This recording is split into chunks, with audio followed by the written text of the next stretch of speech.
The Keys, by virtue of being one of the most vulnerable communities in the country, certainly to hurricanes, Irma was different. Hurricane Irma showed us that when the storm came ashore, it brought a tidal surge which destroyed a lot of property. The debris, as an example, 4 or 5 times greater than what they've normally had to deal with, 2.5 million cubic tons. That's a lot of rubble.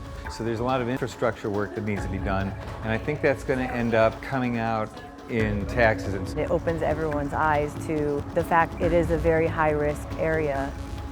We have some real challenges, especially with people who are emotionally tied to a specific footprint where their families grew up. And when you see the aftermath of a hurricane like Irma, it really causes a lot of people to really rethink where they want to put their families potentially in harm's way. It's really important to look at a whole series of risks. And a lot of times when we look at risks, we separate them out. There's the risk of sea level rise, there's the risk of storm surge, there's the risk of extreme rainfall, and then how do those things come together? Some of the data I've heard on the Atlantic side, 18-foot storm surge, on the Gulf side, 9-foot storm surge. It's like being in the middle of a washing machine, and how does a community survive that and then think through for the next one? The effects of sea level rise are felt not only in Islamorada, but all along the Gulf of Mexico. Combining an existing surge model tool with an updated surge model developed by NOAA, the South Florida Regional Planning Council was able to simulate a number of possible hurricanes under different sea level rise scenarios. By including sea level rise projections for 2040 and 2060 into storm surge modeling efforts, these simulations showed the resulting amount of water that would flood Islamorada during future storms. These possible futures are integral for determining specific high-risk areas along the coast, as well as creating accurate evacuation zones, building codes, city emergency responses, and land use plans. In addition to modeling data, the Council conducted on-site infrastructure evaluations and interviews, incorporating local knowledge into the project report.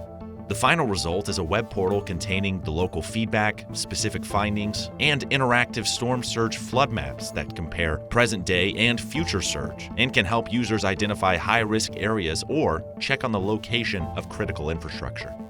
This project also made recommendations, including that new buildings be elevated higher than base flood elevation and a change in the high-risk area designation. Understanding the effects of sea level rise combined with storm surge is essential for communities across the Gulf to increase their resilience. For example, Northwest Florida can also expect significant impacts from storm surge and rising seas. Future surge could cause over $11 billion worth of damage to Florida Panhandle homes. That's like putting over $110,000 on every seat of a football stadium. Along the pathway to resilience, reducing vulnerability requires filling the data gaps created by surge effects, similar to what was done in Islamorada. These data can be used to view projections of future surge under different sea level rise scenarios. Using the latest and most accurate tools to paint a fuller picture of present and future storm impacts will protect communities now and into the future. It's not enough to use historical data as a predictor of future impacts. New areas are impacted by storm surge and flooding as each year passes. Basing long-term planning on accurate long-term modeling will help coastal communities minimize hurricane impacts into the future. There are areas that are more resilient than others, so understanding the data and understanding where to fortify and where to develop. By knowing the risks, makes it so that we know where to target resilience efforts. We are interested in seeing how we can use these models to predict our future.